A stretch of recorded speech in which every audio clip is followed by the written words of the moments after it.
ஆமென் சொல்லுவோம். ரொம்ப அழகான பாடல். என்னை என்றும் போதித்து நடத்துபவரே, கண்ணை வைத்து ஆலோசனை சொல்லுபவரே, நடக்கும் வழிதனை காட்டுபவரே, நம்பி வந்தோரை கிருபை சூழ்ந்து கொள்ளுதே. ரொம்ப அழகான வரிகள் அது. என்னை என்றும் போதித்து நடத்துகிறவர்.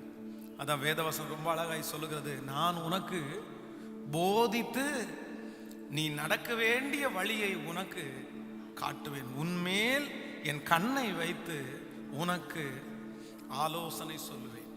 அப்போ நாம் நடக்கிற வழியை ஆண்டவர் நமக்கு என்ன பண்ணுவாராமா, அப்படி போதிச்சு அவர் காட்டி கொடுப்பார்.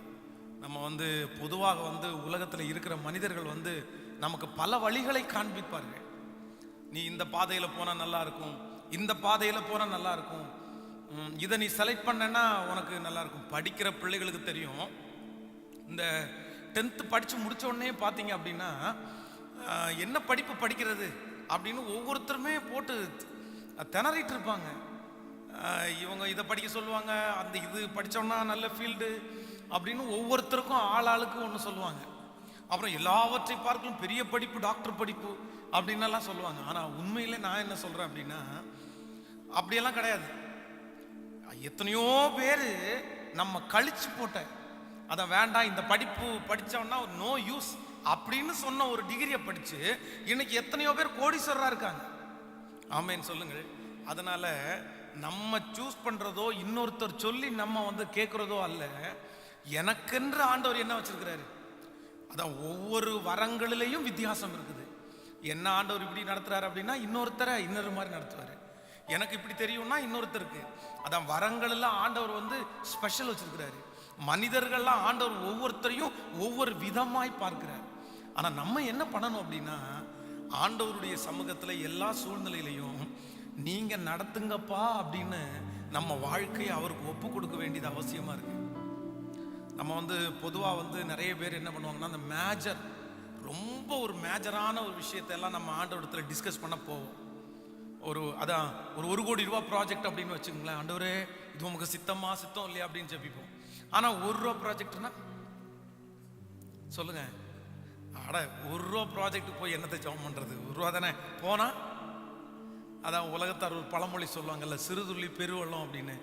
ஆனால் உண்மையிலே நம்ம பின்மாறி போறது உடைவு எங்க வருது அப்படின்னா, அந்த 1 ரூபால தான் வருது, அந்த 10 ரூபால தான் வருது, அந்த சின்ன காரியத்துல தான் வருது.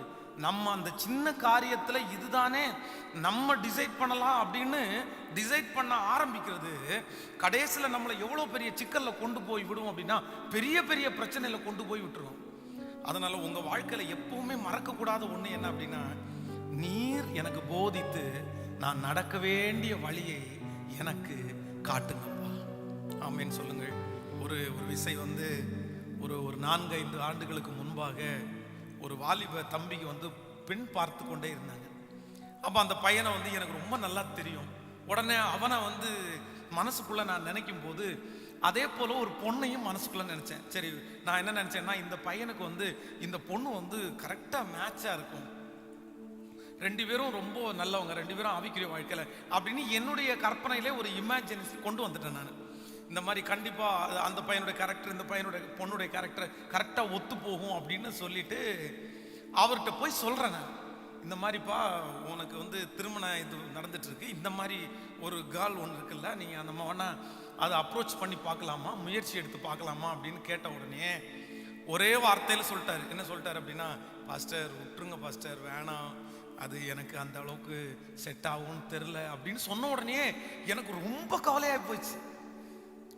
சே, என்னடா இப்படி இவன் சொல்லிட்டானே, நம்ம எப்போதான் சொல்லுவோம், யாரோ ஒருத்தர் தான் சொல்லுவோம், ரிஜெக்ட் பண்ணிட்டானே, சே இப்படி ஒரு நல்ல வாய்ப்பு, நல்ல ஒரு எதிர்காலம் இருக்குது, இப்படி விட்டுட்டானே அப்படின்னு மனசுல இருந்துருச்சு. சரி, நாட்கள் தாண்டிச்சு. அப்போ அவர் ஒரு பொண்ணு பார்த்து கல்யாணம் எல்லாம் முடிஞ்சு அந்த கல்யாணத்துக்கு நான் போயிருக்கிறேன்.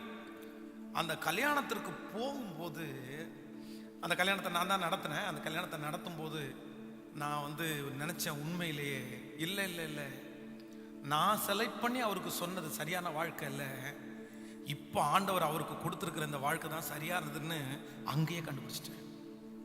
அப்போ ஒன்று நினைத்துக் கொள்ளுங்கள் ஆண்டவருடைய பிள்ளைகளே, சில நேரத்தில் நம்ம அனுபவம் உள்ளவங்க, அதான் அனுபவப்பட்டவங்க சில காரியத்தை நம்முடைய வாழ்க்கையில சொல்லும் போது அவங்களுக்கு அனுபவம் இருக்குது, அவங்க சொன்னா சரியா தான் இருக்கும் அப்படின்னு நம்ம நிறைய நேரத்தில் என்ன பண்ண முடியாது, கேட்கல. அதான் சவுல் ராஜாவுக்கு அந்த மிலிட்டரியினுடைய ட்ரெஸ்ஸை போடுறது அவருக்கு அனுபவம், அதை போட்டுட்டு போனா அவருக்கு சேஃப்டி. ஆனா தாவீதுக்கு கண்டிப்பா அது என்ன இல்லை, கேட்கல. அதனால அனுபவம் உள்ள நபர்களிடத்துல நம்ம ஆலோசனை கேட்க வேணாம்னு நான் சொல்லல. ஆனா நீங்க ரொம்ப கேர்ஃபுல்லா இருக்க வேண்டியது, எல்லார்ட்டையும் கேட்கறதுக்கு முன்னாடி ஒரு காரியத்தை துவங்கும் போது ஆண்டவருடைய சமூகத்தில் நம்ம என்ன சொல்லணும்னா, நீர் எனக்கு போதித்து நான் நடக்க வேண்டிய வழிய எனக்கு காட்டுங்கப்பா. கையை மேல உயர்த்தி ஆண்டவரத்துல சொல்லுங்க, ஆண்டவரே போகும் பாதையில என்ன இருக்குன்னு எனக்கு தெரியாதுப்பா, என் பிள்ளை போற பாதையில என்ன இருக்குன்னு எனக்கு தெரியாதுப்பா. எனக்கு என் பிள்ளைய குறிச்சு 1000 யோசனை இருக்குது, என் மகனை குறிச்சு மகளை குறிச்சு 1000 யோசனை இருக்குது. ஆனா அந்த யோசனையெல்லாம் நான் ரெண்டாவது வச்சுட்டு முதலாவது என் பிள்ளைய குறிச்சு உங்க சித்தம், என் மகனை குறிச்சு உங்க சித்தம், அது மட்டும் நடக்கட்டும்னு கையை உயர்த்தி சொல்லுங்க பார்க்கலாம். ஆமென், ஹல்லேலூயா. கைகளை அசைத்து ஒரு ஹல்லேலூயா சொல்லு. நம்ம நிறைய நேரத்துல நம்ம என்ன நினைக்கிறோம் அப்படின்னா, நம்ம ஆசைப்படுறது நம்ம விருப்பப்படுறதா நம்ம நடக்கணும், அதுதான் கடவுள் சித்தம் அப்படின்ற ஒரு மாய்மாலத்துக்குள்ள நம்ம இருக்கிறோம். ஹலோ, நம்ம ஆசைப்படுறது அது நடந்தாதான் கர்த்தருடைய சித்தம், அது நடந்தாதான் கர்த்தர் நம்மோட இருக்கிறாருன்ற ஒரு மாய்மாலத்துல இருக்கிறோம். ஆனா என்னைக்காவது ஒரு நாள் ஆண்டவருடைய பிள்ளைங்க ஆண்டவரை பார்த்து உங்க சித்தத்தின்படி என்ன நடத்துங்க. அதான் நான் கல்யாணம் ஆக போகிற, திருமணத்திற்காக ஆயத்தமா இருக்கிற ஒவ்வொருத்தருக்கும் சொல்லுவேன், உன்னுடைய ஃபார்மை நீ ஃபில்அப் பண்ணாதப்பா, உன் ஃபார்மை ஃப்ரீயா விட்டுட்டு சைனை போட்டு கர்த்தருடைய கரத்துல கொடு, ஆண்டவர் எல்லாத்தையும் ஃபில்அப் பண்ணி உனக்கு ஏற்றதை கர்த்தர் தருவார், அதுதான் சரியா இருக்கும். ஆமென் சொல்லுங்க. அதனால இந்த ஜெபத்துல வந்திருக்கிற நீங்க உங்க பிள்ளைகளை குறித்து 1000 கற்பனை வச்சிருக்கலாம். என் மகனை டாக்டர் ஆக்கணும், என் மகனை இன்ஜினியர் ஆக்கணும், அதுக்காக நிறைய பேர் சின்ன வயசுலேருந்தே அவனுக்குள்ள ஊட்டும் போது முதற்கொண்டு அப்படியே சொல்லி சொல்லி ஊட்டுவாங்க. நான் சொல்றேன், தரிசனத்தை சொல்லி ஊட்டுறது தப்பு இல்லை, ஒரு விஷனை உங்க பிள்ளைக்குள்ள கொண்டு வர்றது தப்பு இல்லை. ஆனா கண்டிப்பா உங்க பிள்ளைகளுக்கு 2 கற்றுக் கொடுங்க. ஒருவேளை நமக்கு அப்படிப்பட்ட ஒரு சூழ்நிலை வாய்க்கலைன்னாலும் கடவுள் எது கொடுக்குறாரோ அதுல நீ திருப்தியா இருக்கணும்ன்றதையும் சொல்லி, ஆமென், அப்படி வளர்த்துற பெற்றோர் தான் உண்மையான பெற்றோர். கைகளை அசைத்து ஒரு ஹல்லேலூயா சொல்லுவோம். அதே போல எல்லாத்துலயுமே ஜெயிச்சே ஆகணும்ன்ற மென்டாலிட்டி சரியான மென்டாலிட்டி இல்லை. நான் சொல்றது உங்களுக்கு புரியுதா? நான் ஒரு விஷயம் என்னுடைய சின்ன மகனுக்கு ஒரு 3-4 ஆண்டுகளுக்கு முன்பாக ஒரு சின்ன ஸ்போர்ட்ஸ் வச்சிருந்தாங்க, ஃபர்ஸ்ட் ஸ்டாண்டர்ட்ல. அந்த ஸ்போர்ட்ஸ் வைக்கும்போது அவன் ஓட்டப்பந்தயம், அப்போ அவன்கிட்ட முடிச்ச உடனே அவன் எல்லாரையும் கொண்டு வந்து விட்டாங்க. இவனை பார்த்து கேட்டேன், நீ எவ்வளோ தூரம்டா ஓடுன அப்படின்னு கேட்டேன். அப்போ உடனே சொன்னா, ஒரு 15 அடி போகிறதுக்குள்ளே கவுந்தடிச்சு கீழே விழுந்தேன் அப்படின்னு. சரி பரவாயில்ல, 15 அடி ஓடினேன் அப்படின்னு வந்தேன். நான் பார்த்துட்டே இருக்கும்போது ஒரு அம்மா ஒரு பையனை அடின்னு அடிக்கிறாங்க, ஃபர்ஸ்ட் ஸ்டாண்டர்ட் படிக்கிற பையனை. ஏன் அப்படின்னா அந்த ஓட்டப்பந்தய போட்டியில அவன் செகண்ட் பிரைஸ் வாங்கிட்டான். நீ ஏன் ஃபர்ஸ்ட் வரல, நீ ஏன் ஃபர்ஸ்ட் வரல? அவன் செகண்ட்னு கேள்விப்பட்ட உடனே இந்த அம்மாவுடைய மூஞ்சி எல்லாம் மாறி போச்சு. அடிச்சு காருக்குள்ள கூட்டு போறாங்க. அடப்பாவி, ஃபர்ஸ்ட் 1ஆம் வகுப்பு படிக்கிறான், 1ஆம் வகுப்பு படிக்கிறதுக்குள்ளே அவனுக்குள்ள எதுதான் திணிச்சிட்டாங்க அப்படின்னா, ஜெயிச்சே ஆகணும்ன்ற ஒன்றை திணிச்சிட்டா அப்போ தோல்வின்றது நம்முடைய வாழ்க்கையில வரவே வேண்டாமா?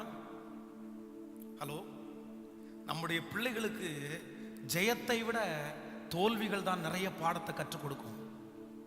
உங்க பிள்ளைங்க யாராவது தோற்று போயிட்டாங்கன்னு நீங்க ஃபீல் பண்றீங்களா? எல்லா பிள்ளைங்களும் ஜெயிக்கும் போது என் பிள்ளை மட்டும் ஏன் ஃபர்ஸ்ட் தோற்று போகுது? என் பிள்ளை எல்லாத்துலயுமே ஃபெயிலியரு.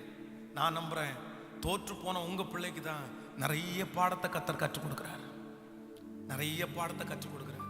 அதனால என் பிள்ளை நான் எல்லாத்துலயும் ஜெயிச்சிட்டே இருக்கணும் அப்படின்ற மனநிலைமையை விட்டுட்டு சிலதுல ஆண்டவர் சில நேரத்தில் தோற்று போகிறத அனுமதிக்க தான் செய்யறாரு. அதுவும் நமக்கு நன்மைக்காகவே. ஆமென் சொல்லுவோம். எத்தனை பேர் நீங்க நடத்துங்க அப்படின்னு அந்த